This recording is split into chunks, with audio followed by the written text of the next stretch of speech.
Primero, hola, ¿no? Hola, ¿qué ¿Cómo tal? estás? Una de las preguntas que teníamos hecho, hicimos con el curso, pensamos y queríamos preguntarte por qué se afirma que desde la genética se piensa que no existe razas. Bueno, en el caso de los humanos me estás Claro. hablando, porque hay razas en otras especies, ¿sí? Bueno, en realidad lo que se entiende como raza es dentro de una misma especie serían subgrupos que comparten una identidad en su genoma, ¿sí? Entonces el ejemplo más clásico es razas de perros, por ejemplo, donde tenés los salchicha y los ovejeros. Entonces los ovejeros, si vos agarras dos ovejeros y podés mirar sus genes, se van a aparecer mucho más entre sí que entre un salchicha y un ovejero, ¿verdad? Bueno, durante mucho tiempo, mirando a las personas de diferentes lugares geográficos, se pensaba que eso se podía aplicar a los humanos también, porque los africanos se parecen externamente entre sí, los orientales se parecen y los europeos se parecen. Ahora, cuando se secuenciaron los genomas, ¿sí? Se pudo mirar la secuencia de los genes de los diferentes grupos o poblaciones humanas, se vio que en realidad no se aplicaba el concepto de raza, porque puede ocurrir, por ejemplo, que el genoma de un africano se parezca más al genoma de un oriental que al de otro africano.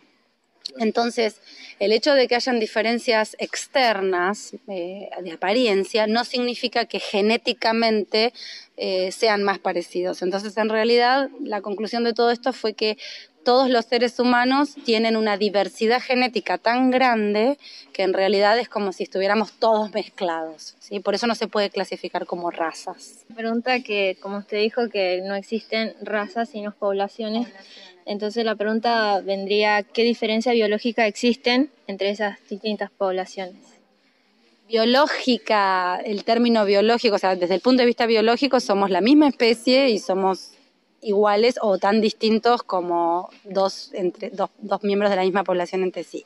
Ahora, lo que define a las poblaciones es que durante cierta cantidad de tiempo estuvieron sometidos a la misma, por decirlo de alguna manera, presión de selección, ¿no? Entonces, la gente que quedó viviendo en lugares fríos, de alguna manera, aquellos que estaban mejor adaptados para sobrevivir al frío, se fueron fijando algunos de esos genes.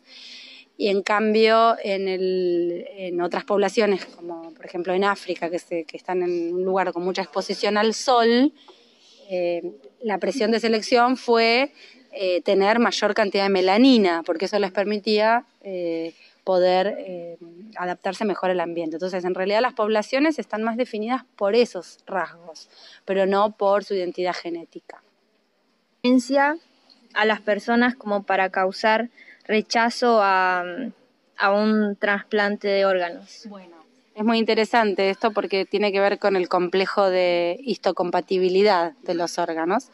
Y esto es interesante porque justamente es una de las pruebas de que no existen razas, porque para poder aceptar un órgano de otra persona tenés que tener un mismo complejo mayor de histocompatibilidad.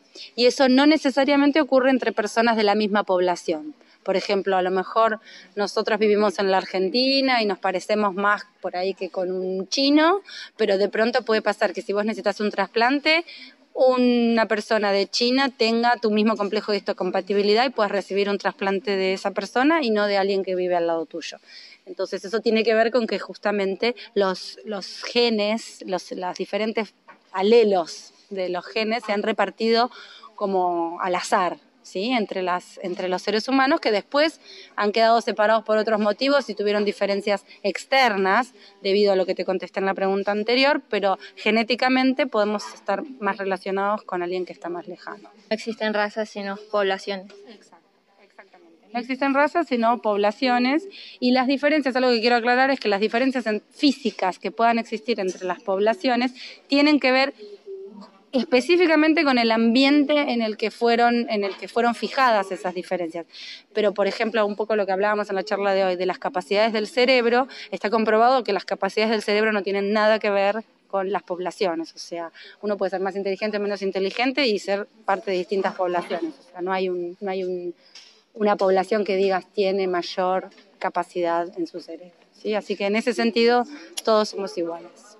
o todos somos igual de distintos.